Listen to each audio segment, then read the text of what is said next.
Hello guys, welcome to another video in my channel. अभी हम जिस मैच के बारे में बात करने वाले हैं वो है आज का तुर्किश लीग का मैच कायसेरीस्पोर और गाजियान्टेप के बीच में। ये मैच होने जा रहा है कादिर हाल स्टेडियम, जो कायसेरीस्पोर का होम ग्राउंड है। आप करंट पोजीशन देख सकते हैं, कायसेरीस्पोर 18 टीमों की टेबल में 16th पोजीशन पर है और गाजियान्टेप 8th पोजीशन पर है। तो बात यह है कि ऑन पेपर तो ये दोनों ही टीमें काफ़ी दूर दूर तक रह रही हैं और काफ़ी हद तक फेवरेट भी लग रहा होगा आपको गाजियान्टेप की टीम, क्योंकि वो टॉप 10 की टीम है और ये लगभग रेलीगेशन जोन के आसपास घूम रहे हैं कायसेरीस्पोर। तो फिर मैं ये मैच भला क्यों कवर करने जा रहा हूँ, आगे कुछ चीज़ें मैं आपको दिखाता हूँ। कायसेरीस्पोर के होकर एक बहुत ज़्यादा इंपॉर्टेंट प्लेयर नहीं खेल रहे हैं और वो है हुगो कैम्पेनियारो, और गाजियान्टेप के होकर दियारा नहीं खेलेंगे। कुछ इंपॉर्टेंट फैक्ट्स की बात करें, कायसेरीस्पोर अपने आखिरी चार मैचेस वो जीत रहे हैं। गाजियान्टेप पिछले 5 मैचेस में अनडिफिटेड है। ठीक है, भले ही वो जीते ना हो लेकिन हारे भी नहीं हैं। कायसेरीस्पोर पिछले 6 में से 5 मैच लगातार वो जीते हैं, जिनमें से बेसिकटास सिवास्पोर जैसी टीम, जो कि तुर्किश लीग की जायंट टीम है, सिवास्पोर इस मोमेंट पर 3rd पोजीशन पर रह रही है और बेसिकटास चौथे स्थान पर। तो उनको उन्होंने हराया है और टोटल 12 गोल उन्होंने करे हुए हैं इस प्रोसेस में। कायसेरीस्पोर इस सीज़न में सबसे ज़्यादा गोल कंसीड करने वाली टीम है। होम मैचेस की जब बात आती है, कायसेरीस्पोर 16th से 10th पोजीशन पर आ जाते हैं, मतलब होम मैचेस में इनके रिकॉर्ड्स काफ़ी सही हैं। गाजियान्टेप पिछले 6 अवे मैचेस में से सिर्फ एक मैच जीत पाए हैं और वो भी था डेंजलिस्पोर के अगेंस्ट में। उससे पहले लगातार वो हारे हैं या फिर ड्रॉ करा हुआ है। तो कुछ फैक्ट्स कायसेरीस्पोर के अगेंस्ट कायसेरीस्पोर के सपोर्ट में हैं और कुछ फैक्ट्स गाजियान्टेप के सपोर्ट में हैं। नाम काफ़ी मुश्किल है, इसीलिए वीडियो नाम बोलने से काफ़ी लंबा हो जाएगा, ये याद करना। तो दोनों टीमों के बारे में मैं थोड़ा बहुत आइडिया आपको दे देता हूँ। डेंजलिस्पोर के बारे में बताता हूँ पहले। डेंजलिस्पोर काफ़ी ज़्यादा डिफेंसिव टीम है। मुझे पता नहीं क्यों, माफ़ करना, गाजियान्टेप, डेंजलिस्पोर मैं गलत से कह रहा हूँ। गाजियान्टेप काफ़ी ज़्यादा डिफेंसिव टीम है, मुझे नहीं पता क्यों, लेकिन इनके पास अच्छे अटैकर्स होने के बावजूद भी ये डिफेंसिव फुटबॉल खेलते हैं। 5 मैन डिफेंस के साथ आते हैं। इनके जो दोनों फुल बैक्स हैं, ये कभी कभार विंग पे भी स्प्रेड वगैरह कर लेते हैं। नहीं तो ये एक अच्छी पोजीशन रखने वाली भी टीम है। अटैक में भी काफ़ी अच्छे अच्छे इनफॉर्म प्लेयर्स हैं, लेकिन फिर भी ये न जाने क्यों कारण की वजह से डिफेंसिव फुटबॉल खेलते हैं। कायसेरीस्पोर की बात करें, कायसेरीस्पोर 7-8 मैच डे पहले तक आखिरी पायदान की टीम थी और मतलब सभी ने उनको सोच ही लिया था कि वो इस बार तो रेलीगेटेड हो ही जाएंगे। लेकिन उसके बाद एक रेनेसा हो गया उनकी टीम पर और कुछ चेंजेस हुए हैं, उनके कोच चेंज हुए हैं, कुछ प्लेयर्स चेंज हुए हैं। उसके बाद से उनका टीम पूरी तरह से जो है उनका नक्शा है बदल गया है। जनरली सेंट्रली अटैक करते हैं, विंग का इस्तेमाल करते हैं लेकिन उतना ज़्यादा नहीं। तो आज के मैच में दोनों ही टीमें आपको सेंटर से ही अटैक करती हुई दिखेगी। विंग का इस्तेमाल शायद हो, लेकिन उतना इफेक्ट आप शायद आज के मैच में ना एक्सपेक्ट करो तो ही बेहतर। तो देखते हैं क्या क्या चीज़ें हमें आगे देखने को मिलती हैं। आखिरी जो हेड टू हेड मैच हुआ था, गाजियान्टेप ने आराम से 3-0 से हरा दिया था। जैसे मैंने बताया, 8 मैच डे पहले तक आखिरी पायदान की टीम थी कायसेरीस्पोर। तो यही आप एक्सपेक्ट भी कर सकते हो, जहां से कायोडे, जो कि गाजियान्टेप के होकर ना सिर्फ आज के मैच में भी सबसे बेटर स्ट्राइकर हैं, इन्होंने 2 गोल करा हुआ था, एक पेनल्टी से और एक ग्राउंड से गोल उन्होंने करा था। और वुराल का यहाँ पर गोल था। देख सकते हो 5 मैन डिफेंस के साथ आए थे। ये जो दोनों फुल बैक्स यहाँ पर हैं, सेलान और मोराइस, ये कभी कभार विंग बैक के तौर पे भी काम वगैरह करते हैं और कुछ हद तक जो विंग प्ले करती है गाजियान्टेप, वो इन्हीं के ऊपर डिपेंड करके होता है। ठीक है, ऐसा नहीं है कि इनका डिफेंस बहुत स्ट्रांग है, लेकिन अपने डिफेंस की जो क्वालिटी की कमी है उसको वो क्वांटिटी से मेकअप करते हैं। ठीक है, और इसीलिए वो डिफेंसिव खेलने के बावजूद भी पोजीशन रखते हैं। नहीं तो अब मेजोरिटी ऑफ द टाइम देखोगे जो भी टीमें डिफेंसिव फुटबॉल खेलते हैं वो पोजीशन नहीं रखते हैं। ठीक है, कायसेरीस्पोर के होकर यहाँ पर बताने लायक कुछ है नहीं, और इस कायसेरीस्पोर की टीम और आज के कायसेरीस्पोर की टीम के बहुत सारे डिफरेंसेस हैं। गाजियान्टेप ने यहाँ पर पोजीशन रखा था, जैसे कि आप देख सकते हो। मिगुएल लोपेस और रियन स्ट्रा, इन्होंने सबसे ज़्यादा टैकल्स जीते थे, दोनों ही कायसेरीस्पोर के प्लेयर हैं। पासिंग के मामले में दिलोबोच जाजेचे, ये कुछ प्लेयर्स हैं। सेलान और वुराल सबसे इंपॉर्टेंट दोनों असिस्ट प्रोवाइडर हैं। क्रॉसेस बहुत अच्छा निकालते हैं, वुराल सेट पीस भी लेते हैं। और सेलान, जैसे मैंने बताया, ये दोनों फुल बैक्स में से एक हैं गाजियान्टेप के होकर, और इनकी क्रॉसिंग एबिलिटी भी काफ़ी सही है। रिसेंट कुछ मैचेस की बात करते हैं। कायसेरीस्पोर ने, जैसे मैंने बताया, पिछले कुछ मैचेस में उनके लिए बहुत बड़ा चेंज हुआ है। आपने ऊपर हेड टू हेड वाला जो टीम देखा और यहाँ पर एक टीम देख लीजिए। देखिए, कैम्पनियारो, जो कि आज के मैच में नहीं खेलेंगे, इनका हुआ था इंक्लूशन। इनके कोच भी शायद बदल गए हैं, और इनके आने से क्या हो गया, इनके आने से यही हुआ कि जो डिफेंसिव इश्यूज इनके होकर रह रहे थे, आपने देखा हाईएस्ट गोल कंसीडिंग टीम है, क्योंकि तो वो काफ़ी हद तक सॉल्व हो गया है। अभी भी वो गोल कंसीड कर रहे हैं, लेकिन पहले क्या होता था, अपने डिफेंस के प्रॉब्लम को मिटाने के लिए उनके जो अटैकर्स वगैरह हैं वो भी डिफेंसिव क्वालिटी पे मतलब बनाने में आ जाते थे। लेकिन कैम्पनियारो के आने के बाद और कुछ टैक्टिकल चेंजेस के होने के बाद वो चीज़ अब नहीं हो रहा है। अब अटैकर्स अटैक कर रहे हैं और डिफेंडर्स डिफेंस कर रहे हैं। भले ही एक आध गोल वो कंसीड कर लें, लेकिन अपने अटैक के बलबूते पर ही वो आगे जा रहे हैं और गोल भी कर रहे हैं।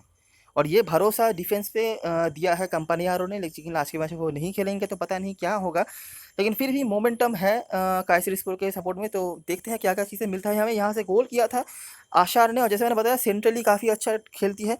आप देखेंगे दोनों विंगर्स का इस्तेमाल तो किया, लेकिन खास कुछ नहीं है, एक असिस्ट के सिवाय और कुछ नहीं आया। अशार ने 2 गोल करे थे और क्रेविट्स का यहाँ पर 1 गोल था। बेसिकटस की तरफ से बोलेंगे तो उन्होंने भी मिडफील्ड में ही मशक्कत करा और वहाँ से ही 1 गोल आए, बाकी खास कुछ नहीं है बताने लायक। तो ब्रिलियंट परफॉर्मेंस, डिफेंस यहाँ पर सही था, गोल कंसीड किया फिर भी विंग प्ले उस तरह से इफेक्टिव नहीं था और फुल बैक ने कुछ हद तक कंट्रीब्यूट करा। बेसिकटस ने स्कोर किया सेट पीस से और कायसेरीस्पोर ने काउंटर अटैक से हिट किया। कायसेरीस्पोर जनरली पोजीशन नहीं रखती है, जो कि आपको गाजियान्टेप की तरफ से देखने को मिल जाएगा। बेसिकटस ने यहाँ पर पोजीशन रखा था। कैंपेनिया का डिफेंसिव क्वालिटी आप देख सकते हैं, सबसे ज़्यादा टैकल्स, इंटरसेप्शंस और भी कुछ चीज़ें थे जो कि ये मैंने यहाँ पर लिखा नहीं है। और लुंग जो कि दोनों ही गोलकीपर आज के मैच में सही है, लेकिन लुंग का रिसेंट कुछ फॉर्म काफ़ी बढ़िया चल रहा है। आप हर मैच में इनके सेव्स काउंट करते जाओ, सिर्फ यहाँ पर 7 सेव्स उन्होंने करे थे। सिवास्पोर के अगेंस्ट में भी यहाँ पर जीत हासिल करा था, तीसरे पायदान की टीम है और वो भी विथ क्लीन शीट। ठीक है, ऐसा नहीं बहुत स्ट्रॉन्ग डिफेंस था, लेकिन काम वहाँ से हो गया। आप फिर से देख सकेंगे तीनों सेंट्रल मिडफील्डर्स ने कमाल का काम करा और तीनों में से दोनों ने गोल करा। और कंपनियारो का डिफेंसिव क्वालिटी, 1 असिस्ट यहाँ पर पेड्रो हेनरिक ने प्रोवाइड करा था और बाकी खास कुछ है नहीं। हाँ, सिवास्पोर के डिफेंस में गलतियां हुई थी, लेकिन और इन्होंने एक पेनल्टी भी मिस करा हुआ था, लेकिन फिर भी बेटर टीम थी कायसेरीस्पोर, आप इसको डिनाई नहीं कर सकते हैं। डिफेंस फिर से उतना सही नहीं था, लेकिन attack is the best defence, इसी क्वालिटी से उन्होंने जीत हासिल करा था। विंग बैक्स ने ऑपरेट करा था, 1 गोल का असिस्ट उन्होंने प्रोवाइड करा था, फिर से पोजीशन नहीं रखा कायसेरीस्पोर ने। कंपानियारो का डिफेंसिव क्वालिटी आप फिर से देख लेंगे और फिर से लुंग के सेव्स। तो टोटल 2 मैचेस में अपने 12 सेव्स देखे हैं लुंग से, याद रखना। आखिरी मैच राजेस्पोर के अगेंस्ट में यहाँ पर भी वो 2-1 से आगे थे, ठीक है। और गोल उन्होंने कंसीड किया कब, देखिए 90 प्लस फर्स्ट मिनट पर और 90 प्लस सेकंड मिनट पर 2 गोल उन्होंने कंसीड किया और उनको ये मैच हारना पड़ा। मतलब 90 मिनट्स के एंड तक वो 2-1 से आगे चल रहे थे, लेकिन उसके बाद 2 क्या गलतियां हो गई, वहाँ से वो उन्होंने गोल कंसीड कर लिया। यहाँ पर भी उन्होंने 2-1 का ही स्कोर लाइन बना के रखा था। और अगर आप गोल स्कोरर्स देखेंगे तो आपको दिखेगा क्रावेट्स पेनल्टी से उन्होंने गोल करा था और सेट पीस से गोल करा था एंजेलो ने। लेकिन प्रॉब्लम कहाँ पे हो गया था, कैम्पेनियारो यहाँ पर हो चुके थे रेड कार्डर और इसी कारण की वजह से कैम्पेनियारो आज के मैच में नहीं खेलेंगे। तो डिफेंसिव क्वालिटी का जो रिस्पॉन्सिबिलिटी था, जो डिपेंडेंसी था, वो काफ़ी हद तक कम हो चुका था।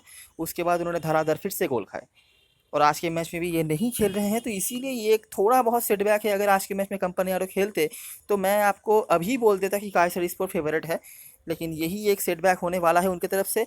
राजेस्पोर ने बहुत सही फुटबॉल नहीं खेला था, 1 गोल उनके सेट पीस से आए थे और कुछ हद तक उन्होंने राइट साइड का इस्तेमाल करा जहाँ से 2 असिस्ट बने। और यहाँ पर कुछ नहीं है खास बताने लायक, आखिरी मिनट्स पे जाकर उन्होंने गोल किया, आपने देख ही लिया।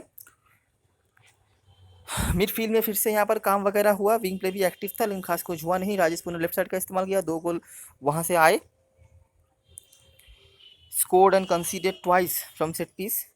कुछ इंपॉर्टेंट प्लेयर्स की बात करेंगे, यहाँ पर पोजीशन रखा था शायद, यहाँ पर कुछ हद तक पोजीशन रखा था कायसरीस्पोर ने, तो एंजेलो सबसे अच्छे पासर रहे हैं। उसके बाद कंपनियारो आप देख सकते हैं रेड कार्डेड हो चुके थे, लेकिन जब तक थे तब तक ही उन्होंने 60 पासेस निकाल दिए थे जब भी पोजीशन की वापस आई बात आई, और सबसे ज़्यादा पासिंग एक्यूरेसी भी इन्हीं के नाम पे है। तो कितना इंपॉर्टेंट रोल प्ले करते थे मिडफील्ड में, आप तो समझ ही सकते हैं। और फिर से लुंग के 5 से मतलब 3 मैच में आपको यहाँ पर दिखा है, टोटल 17 सेव्स लुंग की तरफ से आए हैं। तो कितना सारा पॉइंट्स वो आपको फैंटेसी में दे जाएंगे अगर ऐसे सेव्स करेंगे, तो आप समझ ही सकते हैं। तो ये है कायसरीस्पोर की टीम, काफ़ी अच्छे मोमेंटम के साथ आ रहे हैं, अटैकिंगली काफ़ी स्ट्रॉन्ग नज़र आ रहे हैं।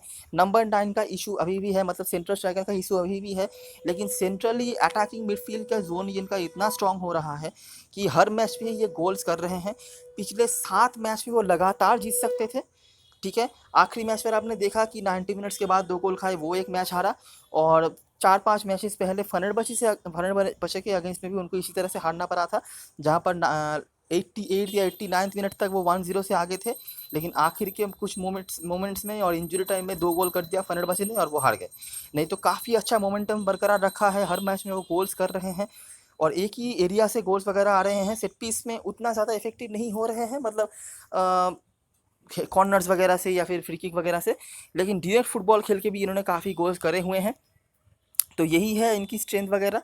बाकी तो ऑन पेपर वीकर टीम है ही, और आज के मैच में अगर आप स्मॉल लीग खेलने आएंगे तो सारी जनता 7-4 का कॉम्बिनेशन नहीं बना के आएगी, ये याद में रखना। लेकिन आगे मैं आपको दिखाता हूँ कि आप क्या क्या कर सकते हो। गाजियान्टेप के बारे में मैं पहले ही बता चुका हूँ, तो ज़्यादा डिटेल में यहाँ पर डिस्कस नहीं करेंगे। डिफेंसिव टीम है, आखिरी सेकंड लास्ट में डेंजरस्पोर के अगेंस्ट में उन्होंने जीता था। एक प्लेयर यहाँ पर ऑफ भी हो गया था, जो कि थे शायद यावरू, और गाजियान्टेप ने यहाँ पर फ्री किक से गोल काटा था, जहाँ पे वुराल का हेडर था और मैक्सिम ने यहाँ पर असिस्ट प्रोवाइड किया था। डिफेंस यहाँ पर सही था, दोनों फुल बैक जैसा कंट्रीब्यूट करते हैं करा था। सेट पीस से गोल करा। डेंजरस्पोर ने यहाँ पोजीशन रखा था, तो पोजीशन का भी मौका यहाँ पर नहीं मिला था। कुछ इंपॉर्टेंट प्लेयर्स की बात करेंगे तो सेलान यहाँ पर डिफेंसिव ड्यूटीज आप इनका देख सकते हैं, और जहाँ पर डिफेंसिवली उतना प्रेशर नहीं आता वहाँ पर वो असिस्ट भी प्रोवाइड कर लेते हैं। राजस्थान के अगेंस्ट में यहाँ पर जीत हासिल करा था, फिर से वही चीज़। डिफेंसिव क्वालिटी काफ़ी अच्छा, 5 मैन डिफेंस के साथ एक गोल किया सेट पीस से, और दूसरा गोल भी गोल किया सेट पीस से। एक गोल कॉर्नर से और एक गोल फ्री किक से आया था। 2 और गोल सेट पीस से आ सकते थे जब पेनल्टी मिला था, और दोनों ही गोल यहाँ पर औशर शायद या जो भी थे उनके जो स्ट्राइकर उन्होंने मिस करा था, नहीं तो स्कोर लाइन और भी अच्छा हो सकता था। जनरली बहुत ज़्यादा गोल स्कोरिंग टीम तो नहीं है गाजियान्टेप, ये आप समझ ही सकते हैं, डिफेंसिव टीम है क्योंकि। तो आप देख सकते हैं सेट पीस से यहाँ पर गोल करा। गाजियान्टेप के पास यहाँ पर भी पोजीशन नहीं था, काउंटर अटैक से इन्होंने 2 गोल करे। रिजेस्पोर ने यहाँ पर पोजीशन रखा था, तो गाजियान्टेप पोजीशन नहीं था। कुछ इंपॉर्टेंट प्लेयर्स मरन हाउ जिनके सबसे ज़्यादा टैकल्स थे, वुराल जिनके सबसे ज़्यादा पासेस, और देख सकते हैं आप जैसे ही डिफेंस में ज़्यादा प्रेशर वगैरह नहीं आया तो सेलान और वुराल क्रॉसेस वगैरह निकालने में आ गए। आखिरी मैच अनकारा के अगेंस्ट यहाँ पर भी डिफेंसिवली बहुत स्ट्रॉन्ग थे, लेकिन आखिरी जो पहले जो मैचेस हमने देखे वहाँ पर गोल उन्होंने कंसीड नहीं करा था, तो डिफेंस का चेहरा काफ़ी अच्छा नज़र आ रहा था। लेकिन जैसे ही यहाँ पर एक गोल कंसीड कर लिया, डिफेंस लड़खड़ा गई, गोलकीपर को ज़्यादा से ज़्यादा सेव्स करने पड़े। ठीक है, एक गोल यहाँ पर मैक्सिम ने करा था सेट पीस से, ये पेनल्टी वगैरह भी लेते हैं, फ्री किक भी लेते हैं, तो काफ़ी इंपॉर्टेंट प्लेयर हैं आपके लिए। और अंकारा के होकर यहाँ पर एक गोल आया था सेंट्रली, और यहाँ पर खास कुछ नहीं है। गाजियान्टेप ने यहाँ पर पोजीशन रखा था, अंकारा ने भी सेट पीस से ही गोल करा। कुछ इंपॉर्टेंट प्लेयर्स की बात करेंगे, देखिए सेट पीस से गोल करा था अंकारा ने, ऐसा नहीं कि नॉर्मल फ्लो में गोल करा, उसके बावजूद भी डिफेंस लड़खड़ा गया। ठीक है, गोलकीपर को बहुत सारे सेव्स वगैरह करने पड़े। हाँ, तो दिलोबोजी के यहाँ पर टैकल्स, पासेस के मामले में टोश्का का नाम आपको दिख जाएगा। टोश्का इनके टीम के सबसे इंपॉर्टेंट पासर हैं, मतलब पासिंग के लगभग 2.5 से 3 पॉइंट तक देने की क्षमता ये रखते हैं। और आज के मैच में भी, क्योंकि गाजियान्टेप भी एक लौती टीम है जो थोड़ा बहुत पोजीशन रखती है, तो आप एक्सपेक्ट कर सकते हो गाजियान्टेप ही पोजीशन रखेंगे। और जुवेंग के यहाँ पर 6 सेव्स थे। तो ये है गाजियान्टेप। क्वालिटी ख़राब नहीं कहूँगा मैं, लेकिन अननेसेसरीली बहुत ज़्यादा डिफेंसिव खेलते हैं। सेंट्रली काम इनका होता है, सेट पीस में काफ़ी स्ट्रॉन्ग है, मतलब कॉर्नर्स वगैरह से भी गोल होता है, फ्री किक से भी उन्होंने गोल करा हुआ है, डायरेक्टली भी गोल करा हुआ है, इनडायरेक्टली भी गोल करे हैं। आखिरी मैच सेकंड लास्ट मैच में भी इन्होंने फ्री किक से गोल करा हुआ है। इनके पास एक बहुत ही सही स्ट्राइकर है कायोडे के रूप में, जो कि काफ़ी अच्छे फॉर्म पर है। पिछले 1-2 मैच में शायद उतना गोल नहीं करा हुआ है, लेकिन काफ़ी सही फॉर्म पर है। और अगर आप स्ट्राइकर्स में से किसी को देख रहे हो कैप्टन वाइस कैप्टन बनाने के लिए, तो मेरे लिए वही सबसे इंपॉर्टेंट चॉइस होंगे। अ, इनके लिए जो प्रॉब्लम है कि ये डिफेंस में बहुत ज़्यादा क्वालिटी पोजेस नहीं करते हैं, और इसीलिए 5 मैन डिफेंस के साथ आते हैं, ताकि क्वालिटी का कमी वो क्वांटिटी से मेकअप कर पाएँ। डिफेंसिवली और कुछ ज़्यादा बताने के लिए है नहीं, सेंट्रली अटैक करते हैं। तीनों ही जो सेंट्रल मिडफील्डर्स इनके टीम में खेलते हैं काफ़ी इंपॉर्टेंट है। दोनों फुल बैक्स कभी कभार विंग पे स्प्रेड करते हैं, लेकिन उतना ज़्यादा नहीं। इनमें से राइट फुल बैक सेलान कंपैरेटिवली बेटर जाते हैं। तो ये सब कुछ देखने के बाद आज के मैच में मुझे जो लग रहा है कि देखिए, गाजियान्टेप फिर से यही कोशिश करेगी कि एक गोल करके डिफेंस करा जाए और क्लीन शीट बरकरार रखा जाए। लेकिन क्योंकि पिछले कुछ मैचों में अच्छे मोमेंटम के साथ कायसरीस्पोर आ रही है, ठीक है, तो इसीलिए मैं ज़्यादा ये नहीं सोच पा रहा हूँ कि गाजियान्टेप आज के मैच में क्लीन शीट रख ले। मुझे लग रहा है कायसरीस्पोर आज के मैच में गोल ज़रूर करेगी, और मिनिमम 1-1 का कोई स्कोर लाइन मुझे लग रहा है होगा। और अगर कि कोई टीम आज के मैच में जीतती है, तो वो भी मुझे लगता है कि कायसरीस्पोर को ही जीतना चाहिए, क्योंकि जिस मोमेंटम के साथ वो चल रहे हैं वहाँ पर उनको रोक पाना थोड़ा मुश्किल है। और सबसे इम्पोर्टेंट बात, अगर आज के मैच में वो जीत नहीं पाते हैं, तो रेलीगेशन जोन में फिर से आ जाएंगे, जो कि बिल्कुल भी उनके लिए सही चीज़ नहीं होगा। और आपने रिसेंट कुछ मैचेस में देखा होगा कि जो भी टीम रेलीगेशन जोन में रहती है वो हमेशा ही अपना आखिरी मोमेंट तक कोशिश करते हैं कि जीतने की, ना कि ड्रॉ, बल्कि जीत हासिल करने की। तो इसीलिए आज के मैच में मैं थोड़ा सा काइसेरिस्पर को सपोर्ट में ही टीम बनाऊंगा, लेकिन मैं आगे आपको दिखाऊंगा कि किस तरह से आप एक बैलेंस ड्रीम टीम के साथ जा सकते हो, ताकि आपका काइसेरिस्पर के ऊपर जो सपोर्ट है वो भी आप बरकरार रख पाओ और सेफ भी रह पाओ अपने स्मॉल लीग टीम में। सेट पीस ट्रिगर्स की बात करें, काशिस प्रो का होकर बेंसा, क्रावेट्स ये पेनल्टी लेते हैं, और यहाँ से अशार, बेंसा, पेड्रो हेनरी के इनके टीम के हाईएस्ट गोल स्कोरर हैं। लेकिन पिछले कुछ मैचों में क्योंकि विंग का इस्तेमाल उस तरह से नहीं कर रही है काशिस स्पोर्ट, तो उनका रोल उतना ज़्यादा नहीं मैंने देखा है। आज के मैच में स्टार्ट भी करेंगे या नहीं पता नहीं, लेकिन अगर करते भी हैं तो भी आप इनको टीम में रह सकते हो, लेकिन बहुत ज़्यादा एक्सपेक्टेशन मेरा नहीं है। गाजियान्टेप की होकर कायोडे और डेमीर पेनल्टी लेते हैं। इनमें से डेमीर का आपने देखा 2 पेनल्टी इन्होंने मिस करे हुए थे 2-3 मैच से पहले, तो शायद इनको अभी पेनल्टी नहीं लेने दिया जाएगा। फ्री किक में मैक्सिम आते हैं, ये पेनल्टी भी लेते हैं। उसके बाद तिबुमासी, सोसा, वुराल भी ले लेते हैं कई कबार फ्री किक।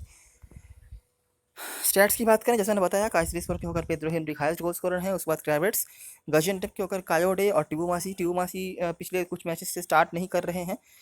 असिस्ट के मामले में मेंसा, और यहाँ से फिर से कायोडे, टिबुमासी और सेरान, जैसे मैंने बताया काफ़ी अच्छा असिस्ट पोटेंशियल रखते हैं ये। अभी एक बार देख लेते हैं दोनों टीम के पॉसिबल लाइनअप्स, भी फॉर्मेशंस। तो मेरे ख्याल से दोनों टीमें इस तरह के फॉर्मेशन के साथ आ सकते हैं। ये जो दोनों प्लेयर्स हैं ये फुल बैक में भी कन्वर्टेड हो सकते हैं और कभी कभार विंग बैक के तौर पर भी खेल सकते हैं।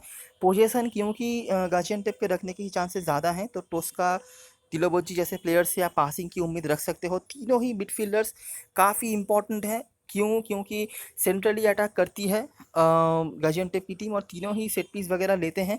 अगर आप सिलेक्शन परसेंटेज देखोगे, वुराल को तो आपको रखना ही है, सारी जनता रख भी रही है, इनका असिस्ट पोटेंशियल भी काफ़ी सही है। और उसके बाद मैं प्रेफर करूँगा मैक्सिम को, अगर स्पेस की कमी नहीं हो रही है, और अगर हो भी रही है तो बड़ी लीग में कम से कम सूसा को भी ट्राई कर लेना। कायोडे आज के मैच में सबसे बेटर स्ट्राइकर हैं, और अननेसेसरली अगर आप रिस्क नहीं लेना चाहते तो सेफेस्ट कैप्टन चॉइस भी होने चाहिए। काइसेरिस्पर की तरफ से बात करी जाए तो क्रावेट्स आपको विंग पे खेलते हुए दिखेंगे, लेकिन ये बहुत जल्दी ही सेंट्रली आ जाते हैं, जैसे कि आ जाते हैं अशार। ये तो पहले कभी भी सेंट्रल डिफेंसिव मिडफील्डर के तौर पर भी खेलते थे, तो ये देख के फॉर्मेशन देख के घबराइएगा मत, ये कभी भी सेंट्रली आके खेल सकते हैं। उसके बाद मेंसा, तो ये जो तीनों हैं, अशार, मेंसा और क्रावेट्स, ये तीनों मस्ट हैव हैं आपके लिए, ठीक है। क्योंकि एक चीज़ ध्यान में रखना कि काइसेरिस्पर ज़्यादा डिफेंसिव क्वालिटी पे कंसंट्रेशन नहीं देते हैं, पॉइंट नंबर 1। और पॉइंट नंबर 2 ये है कि वो ज़्यादा पोजीशन भी नहीं रखते हैं, तो ज़्यादा मिडफील्ड या डिफेंसिव प्लेयर्स को लेने की कोई ज़रूरत नहीं है। उनकी तरफ से डायरेक्ट प्लेयर्स को ही लेना जो आपके लिए गोल स्कोरिंग के मामले में इफेक्टिव हो सकते हैं। तो उस नज़रिए से ये तीनों इंपॉर्टेंट हैं। यहाँ से एंजेलो, ये सेट पीस में आपके लिए इंपॉर्टेंट हो सकते हैं, तो अगर आप किसी डिफेंडर को लेना चाहते हो तो पहले एंजेलो को लेना काइसेरिस्पर के होकर। दोनों ही गोलकीपर काफ़ी सही हैं, लेकिन रिसेंट कुछ मैचेस में लुंग कमाल के कुछ काम कर रहे हैं, और आज के मैच में अगर गाजियान्टेप फिर से ज़्यादा पोजीशन रखती है तो उनके पास ही ज़्यादा मौके आएंगे सेव्स वगैरह करने का, तो इसीलिए मैं लुंग को ही प्रायोरिटी दूंगा। अभी एक बार देख लेते हैं ड्रीम 11 की टीम और किस तरह से आप हाल में सोच सकते हो। तो जैसा मैंने बताया उसी बेसिस पर ये टीम है। यहाँ पर मैं एंजेलो को रखना तो नहीं चाहता था, मैं चाहता था कि बिल्कुल 3 मैन डिफेंस के साथ जाऊँ। अगर 3 मैन डिफेंस के साथ आप जाते हो गाजियान्टेप की तरफ से, ये ब्लैक वाला गाजियान्टेप है, तो क्या होगा कि जो भी ओपोनेंट्स आपके लिए सेफेस्ट, मतलब क्लीन शीट टीम के साथ आएगी गाजियान्टेप की तरफ से, उनके अगेंस्ट में भी आपका जो है कॉम्बिनेशन बना रहेगा। लेकिन मुझे यहाँ पर एंजेलो को लेना पड़ा क्योंकि क्रेडिट मैनेज नहीं हो रहा था। आप देख सकते हो, मैं दिलोबोची को नहीं तो लेना चाहता था यहाँ पर, जिनका सिलेक्शन 81% है, लेकिन क्रेडिट मैनेज नहीं हुआ मेरे लिए। मैंने जो करा है, मेरे लिए सबसे इंपॉर्टेंट जो प्लेयर्स हैं यहाँ से लुंग, मेरे ख्याल से आज के मैच में आपको हाईएस्ट पॉइंट स्कोर करके दे सकते हैं गोलकीपरों में से, अनलेस की क्लीन शीट रखे गाजियान्टेप ऑफ कोर्स। और ये तीनों, अचार, मेंशा और क्राविट्स, ठीक है। और यहाँ से वुडाल और मैक्सिम मैंने बताया, और उसके बाद सोसा को मैंने लेना लेना पड़ा। एक तो क्रेडिट का इशू, और दूसरा मुझे मिडफील्डरों में से ये मिल गए तो मैंने इनको ले लिया। अगर आप क्रेडिट मैनेज कर पा रहे हो तो यहाँ पे जो स्ट्राइकर्स होंगे,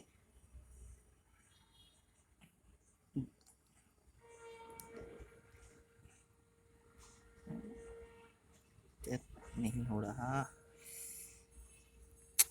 आप देख सकते हैं यहाँ पर डेमीर हैं और ओजर हैं। मेरा क्लिक नहीं हो रहा है बार बार, ये ब्रश हाँ, चलिए तिमिर और ओज़र हैं, इन दोनों में से आप किसी को ले सकते हो, लेकिन क्रेडिट का इशू आने वाला है, तो इसीलिए मैंने यहाँ पे सोसा को लेके मैनेज किया है। एक तो मेरे को पासिंग के पॉइंट्स ये देते रहेंगे और उसके बाद सेट पीस में भी काफ़ी इफेक्टिव है, इसीलिए। और यहाँ से डिएगो एंजेलो जो कि मेरे लिए बेटर, सबसे बेटर मिड डिफेंसर में से हैं, काशीर के होकर। सारी जनता जो करेगी वो है ये कि वो 4 मैन डिफेंस के साथ आएंगे, ठीक है, गाजियनटेप के होकर। स्पेशली अभी तक जिनको नहीं पता है, जब लाइनअप आने के बाद जिनको पता चल जाएगा वो तो ऐसा करेंगे ही। तो आप अगर चाहो तो सोसा को ड्रॉप करके यहाँ पर एक और डिफेंडर ऐड कर सकते हो, वो भी काफ़ी लॉजिकल होगा, कोई दिक्कत वाली बात नहीं है। आप सोसा को ड्रॉप करके यहाँ पे कानाबिक को ले लो, ठीक है, या फिर आप टोस्का को ले लो, ये पासिंग के पॉइंट्स भी आपको देते रहेंगे। यही कुछ चेंजेस आप कर सकते हो। सबसे बेटर कैप्टन चॉइस मेरे लिए तो कायोडे ही है। एक तो सेंट्रली अटैक करेगी टीम और उसके बाद इनफॉर्म स्ट्राइकर हैं। और दूसरी बात, अगर आप वाइस कैप्टन चूज़ करना चाहते हो तो यहाँ से मैक्सिम का ऑप्शन आपके पास आएगा और यहाँ से इन तीनों में से किसी को भी आप कर सकते हो, ठीक है। आप इन तीनों में से कैप्टन भी किसी को बना सकते हो, थोड़ी सी बड़ी लीग या फिर थोड़ा सा रिस्क अगर लेना चाहते हो आप तो ये रही यानी सारी एनालिसिस और ऑब्जर्वेशन। अगर आपको अच्छा लगा हो तो लाइक ज़रूर करना, सब्सक्राइब कर लेना चैनल को, टेलीग्राम चैनल पे ज़रूर जुड़ जाना। आखिरी मोमेंट पे कुछ अनएक्सपेक्टेड चेंजेस भी हो सकते हैं आज के मैच में, क्योंकि एक आध प्लेयर नहीं खेल रहे, उनके जगह पर कौन खेलेगा पक्का बताना पाना थोड़ा मुश्किल है। तो इसीलिए वहाँ पर ज्वाइन हो जाना। अगर कोई अनएक्सपेक्टेड चेंज होता है तो उसको किस तरह से हैंडल करना है और किसको लेना है, छोटी लीग बड़ी लीग में वहाँ पर टिप्स वगैरह शेयर होते रहते हैं। कल के मैच के बारे में अभी आपको पता होगा, जैसे मैंने डिएगो जोटा के बारे में कई बार बताया था और आखिरी मोमेंट पर मैंने पोडेंस के बारे में बताया था और आपने देखा दोनों ने ही काफ़ी अच्छा परफॉर्मेंस किया था। तो इसीलिए टेलीग्राम चैनल पे ज्वाइन हो जाना, जिसका लिंक डिस्क्रिप्शन बॉक्स में होगा।